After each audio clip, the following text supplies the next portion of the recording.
The Born Again Nation. So the Remnant's Revival into the Kingdom. Isa po ito sa mga pag-uusapan natin dahil sa salitang born again. Very familiar itong salitang born again, pero sa pagkakataong ito ay pag-uusapan naman natin ang the Remnant's Revival into the Kingdom.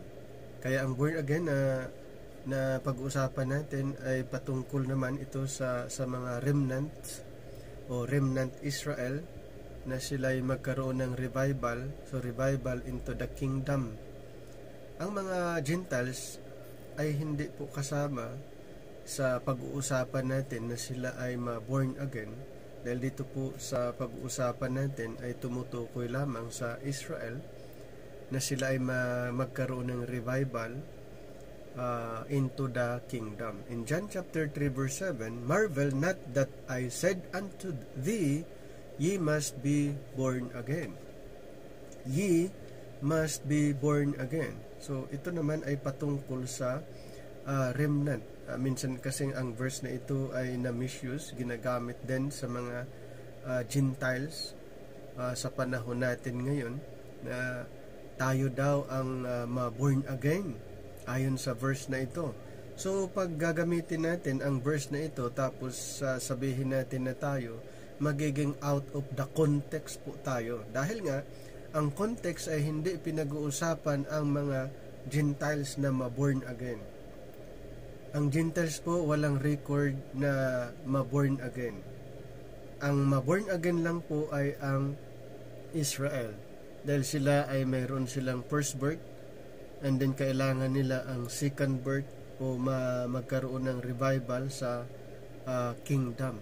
So ulitin ko po ang John chapter 3, lalong-lalo na sa verse 7, "Marvel not that I said unto thee, ye," referring to the remnant, referring to Israel, "ye must be born again." So born again, bagay. So born again must be rightly divided, even if it is sentimental, popular, or favored tradition.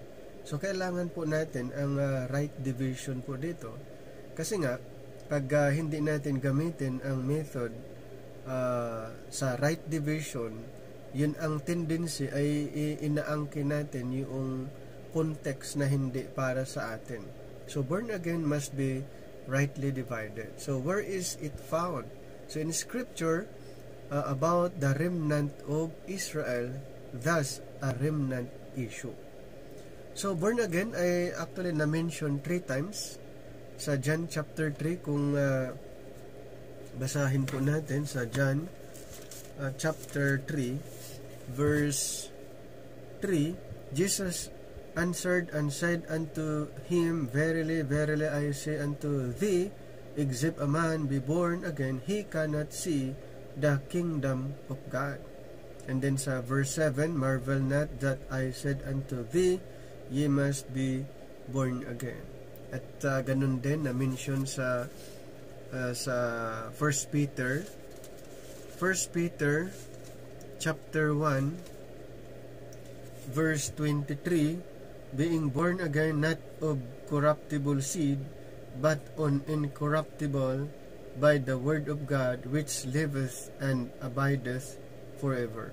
So na-mention ang born again, pero ito ay na-mention sa writings outside sa writings ni Pablo. So naisulat sa John at naisulat din sa Peter. At kung alamin natin ang context kung sino ang sinulatan, syempre ang sinulatan ay ang remnant, ay ang Israel. So sa madaling salita, hindi natin pwedeng angkinin ang verse pag sinabing you must be born again. Alamin natin kung sino ang nagsasalita at sino ang kinakausap at para kanino ang sinasabi, ang instruction kung para kanino. Minsan kasi yun yung nakakalungkot sa mga believers, dahil kung ano yung nakita sa Bible ay ang tawag doon yung inaangkin agad. So mag-ingat po tayo dahil isa sa mga ginagawa ng kalaban ni Satanas ay twisting. Okay, babaguhin yung word ng Panginoon at starting pa lamang siya yung dahilan. Okay? Kanyang binago ang salita ng Panginoon. Noon pa. Diba? Starting pa lang sa Genesis, ang ginamit na ni Satanas ay ang word of God na po. At ang ginawa niya, twisted. So, ayaw po natin na tayo din na nagtuturo ay babaguhin natin yung context. Kung ano yung sinasabi ng context, wag na nating baguhin. We don't have the authority or the right to change the meaning or to change the context. Aralin na lang natin as it is. Kung ano yung context, wag nang baguhin. Violation po yan. So dito po sa born again na sinasabi ay matatagpuan lang po natin sa John and then sa Peter. Si Apostle Paul ay hindi po siya nag-mention kahit isang word ng born again. Okay? So yung iba naman ginagamit regeneration. Magkaiba po yan mga kapatid, ang regeneration at saka born again. Magkaiba po ang ibig sabihin. Pero ito ay pilit nilang i-connect. Pupunta kayo sa original Greek word ay hindi po talaga parehas. Sa English nga hindi parehas. Bakit natin pilitin na pag-isahin yung hindi pwede? Iba po ang context ng regeneration sa born again. Born again mayroong first birth. Born again is referring to a second spiritual birth ng Israel. Ganon din sa 1 Peter 1:3 and chapter 2 verse 2 and then verse 5 and to 9 according to 1 Peter 1. Born of God 6 times. Born of Him in John 1:13. In John 1:13, 1 John 2:29 and then chapter 3 verse 9 and then chapter 4 verse 7. So, pwede niyong basahin ito, chapter 5, verse 1, verse 4, and verse 18 ng 1 John. So, makita niyo po doon, born of God. Sino ba yung tinutukoy doon na born of God or born of Him? Ito ba ay tumutukoy sa mga hintel? Ayon sa context po, ay hindi tumutukoy sa mga hintel, hindi tumutukoy sa body of Christ, sa mga grace believers. Ito ay tumutukoy sa kingdom believers, remnant believers. Sila po ang pinagsabihan ito, ang recipient. Yan po isa po napakahalaga. Alamin natin yung recipient. Sino ba yung sinulatan doon? Sinong nagsulat at sinong sinulatan at anong instruction na sinasabi? Katulad nito, born of God, born of Him, na mababasa natin sa na-mention natin ng mga verses, at kung alamin natin yung context ay patungkol sa remnant sa Israel. Hindi kasama ang mga hintel. It is hard for people to let go of verses once used. Believe for gospel preaching. Yun kasi minsan ang mahirap sa atin dahil naituturo na natin, ayaw na natin. It's actually hard talaga na ayusin. Okay? Hindi po mahirap. Maging open mind lang po tayo. Maging open-minded lang po tayo. Very obvious naman, kahit ipipilit natin yung verse na hindi na nga tukma doon sa context, wag na nating baguhin. Wag na nating baguhin. Ang nagbabago lang ng context ay si Satanas. Ayaw naman natin na tayo ay maging follower sa kanya na binabago din yung context, nililipat yung context, inaangkin natin yung context na hindi naman para sa atin. Ito po yung time na aralin natin ang Bible, rightly divided. Ano yung hindi para sa atin, ano yung para sa atin na instruction, napakalinaw po. just because God gave it to Israel doesn't mean we can claim it. Yes, it does. Di ba? Kung ito ay sa Israel, wag naman nating i-claim yung hindi naman para sa atin, mga promises, mga instruction, mga kautusan. Kahit anong gagawin nating claim, hindi pa rin applicable kung ano yung instruction para sa Israel. Minsan nga pinipili na lang Pinipili na lang kung ano yung magustuhan. Kung gusto mong sundin ang kautusan, sundin mo na lahat. Wag nang pipiliin pa. Bakit pa kailangang piliin at sabihin nasunod ko ang kautusan? Hindi nyo po nasunod ang kautusan. Israel nga na sa kanila ipinagkaloob, ibinigay ang kautusan, hindi nga nila nasunod. How much more tayo? Hindi nga na binigay sa atin. Are we called born again? So ito yung mga nagki-claim o na born again. Okay? Sa Peter, mababasa natin ang born again. Sa John, mababasa natin. Pero ito pong mga nagki-claim, Graham, Colson, Baptist, ganun din. Sinasabi nilang born again, Pentecostal, at yung iba pang group, sinasabi nilang born again. Ulitin ko po, ang born again na nasa Bible ay patungkol lang po sa Israel dahil sila ang nakaranas ng first birth, physical birth according to Exodus 4:22. Sila lang ang nakaranas ng first birth at sila din ang makakaranas ng second birth. Sa NIV, itong NIV talagang isa sa mga nagko-confuse din minsan. Confuses the issue saying washing of rebirth in Titus 3:5. Kaya maganda pa rin ang King James na gagamitin natin. Kasi ibang version minsan na i-confuse ka lang. Kaya hindi consistent.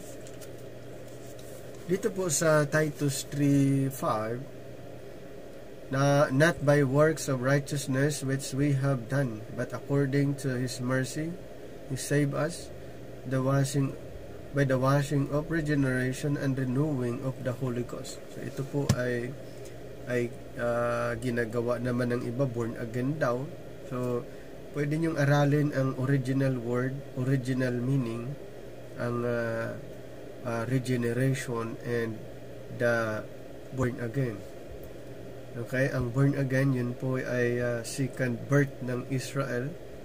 Sa mga Gentiles, wala pong tinatawag na born again, kaya nga regeneration ang ginamit lang dito sa King James, hindi po washing of rebirth. Si Scofield, kung kilala nyo, Scofield doesn't help. Scofield, the difference between Matthew 19:28 and Titus 3:5, ito po ay dispensational. Kaya yung Scofield na komentary ay hindi po nakakatulong dito sa Matthew 19:28 and Titus 3:5 dahil ito po ay dispensational.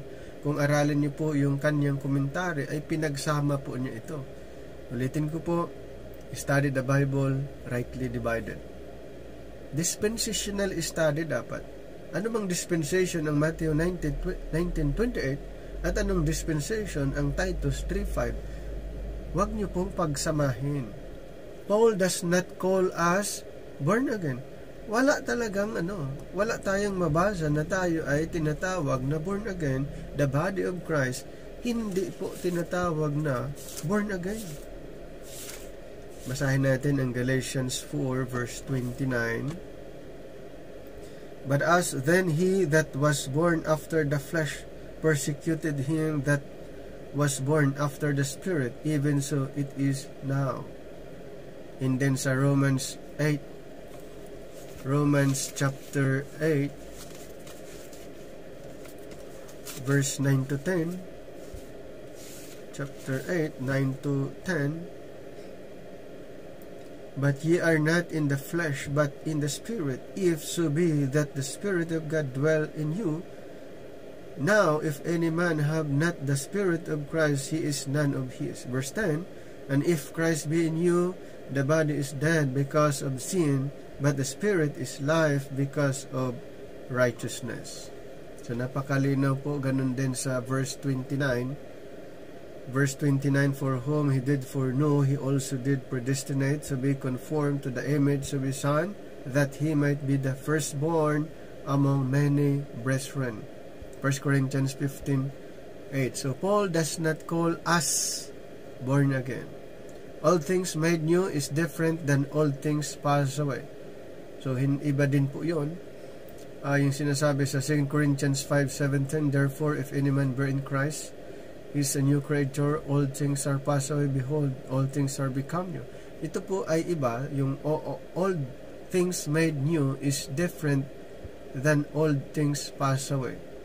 So ito po ay patungkol sa programa, the old program pass away, and then the new program, the new creature, yun po yung sa new program. So the new covenant, ang new covenant, ito po ay mangyayari, maranasan ng Israel na sila ay maborn again. Doon po, pag na-establish ang new covenant, saan? Sa millennial kingdom. Pag naghahari ang Panginoon, doon po ilalagay sa kanilang puso't isip ang commandments ng ating Panginoon.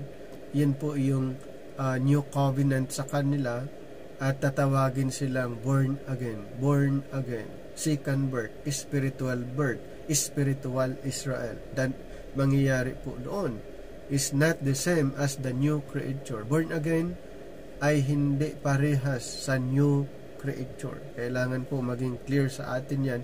Hindi po parehas ang born again sa new creature. Born again nation. Israel was the first son of God. Not you, not us, not the Gentiles. In Exodus chapter 4, Exodus chapter number 4 verse 22. Ito po, basahin natin. Exodus chapter 4 verse 22. And thou shalt say unto Pharaoh, thus says the Lord, Israel is my son, even my firstborn. So Israel, tinatawag silang firstborn, physical birth, and ganun din sa Numbers 11:16 to 17, and then 24 to 29. Ang Israel lang po. Kaya born again nations referring to Israel. Hindi tayo kasama doon. Baka Israel ka, pwede ka doon kung ikaw ay Israel. At kung anong tribe ka na bilong sa Israel. Pero kung hindi naman, naku po, aralin natin ang Bible. Study the Bible, rightly divided. To avoid confusion, right division. So the promised nation would be a generation born for a kingdom. The promised nation, Israel, would be a generation born for a kingdom. Sila lang po yun, Israelites. In Psalms chapter 22, dito po tayo sa Psalms 22, para makita po natin, mahalaga naman na talagang maunawaan natin yung Biblia natin. 22 sa 23, chapter 22, 23, 31, ye that fear the Lord, praise him, all ye the seed of Jacob, glorify him and fear him, all ye the seed of Israel. Tingnan niyo po, Israel. For he hath not despised nor abhorred the afflictions of the afflicted, neither hath he hid his face from him, but when he cried unto him, he heard. My praise shall be of thee, in the great congregation I will pay my vows before them that fear him. The meek shall eat and be satisfied, they shall praise the Lord, that seek him. Your heart shall live forever. All the ends of the world shall remember and turn unto the Lord, and all the kindreds of the nations shall worship before thee, for the kingdom is the Lord's, and he is the governor among the nations. All they that be fat upon earth shall eat the worship. All they that go down to the dust shall bow before him, and none can keep alive his own soul. A seed shall serve him, it shall be accounted to the Lord for a generation.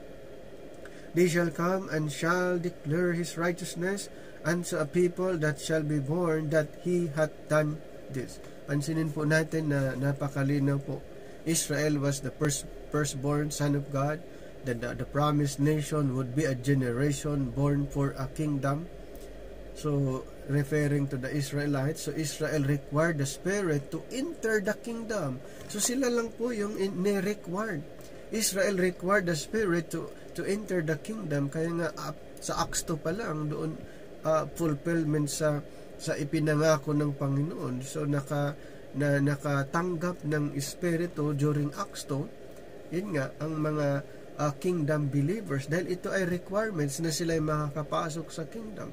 Ganon din na mention sa Isaiah 44 verses 1 to 4, Isaiah 57 verse 15, Isaiah 59, 20 to 21, doon po Israel required the Spirit to enter the kingdom.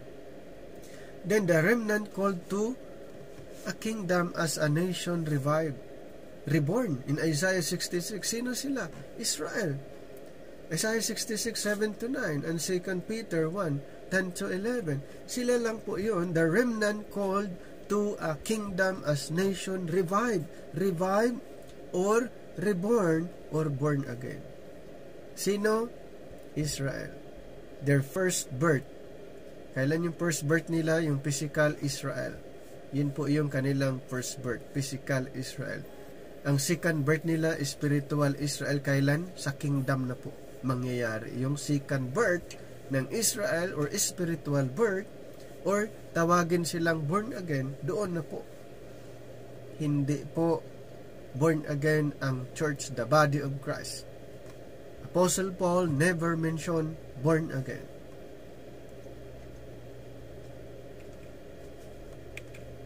So, napakahalaga na katulad ng binanggit po natin, ang born again po ay naka-address sa Israel. Sila po yung may revive, magkaroon ng rebirth, reborn.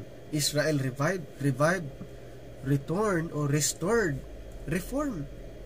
New Testament remnant Israel, doon po mangyayari. So the old thing Israel, not removed, it is restored. Sino? Ang Israel. I-restored lang po sila. In Mark 3, 8 to 11, in Mark 21, 43, in Mark 3 verse 5, and then Mark chapter 8 verse 25, and then Mark chapter 9, 12. Basahin niyo po yon. The old thing Israel not removed, it is restored. So Israel's restoration requires a nation born again. Ulitin ko, Israel's restoration requires a nation born again. Sino yun? Israel. Acts 1, 6 to 8. And then verse 16 to 18, ganun din sa Acts chapter 3 verse 21. So, ang ganda po na malalaman natin. How? By the spirits of the new covenant in the time of Reformation, according to Hebrews chapter 9 verse 10. So Israel revived kailan? Sa millennium. Doon na po nila maranasan, at ang second birth mararanasan na po nila doon. Ang born again maranasan na din po ng Israel doon sa millennium. Doon nila ma-experience, putting John 3 in context. So the only way you are born again is if you take John 3 out of context, di ba? Yun naman ang uso inilalabas sa context yung John 3. Jesus spoke to a master in Israel in John 3, 1 to 10, and was confirming prophecy. Born again, just another way of saying the same thing. We have the Spirit too. How they get the Spirit is not how we get the Spirit. In John 7, 38 to 39, And compare natin sa Ephesians 1:13, hindi po parehas yun. Can those in John 3 lose the Spirit? Are they sealed with it? Hebrews chapter 10 verse 29, the baptism with the Holy Ghost is different than baptism by the Spirit. Magkaiba po yun baptism with the Holy Ghost and the baptism by the Spirit in 1 Corinthians 12:13. Malaki po ang kaibahan. So the kingdom in John is referring to Israel's kingdom. In Matthew 21 verse 43, malaki po ang kaibahan, and the kingdom in John is referring to Israel's kingdom. Our gospel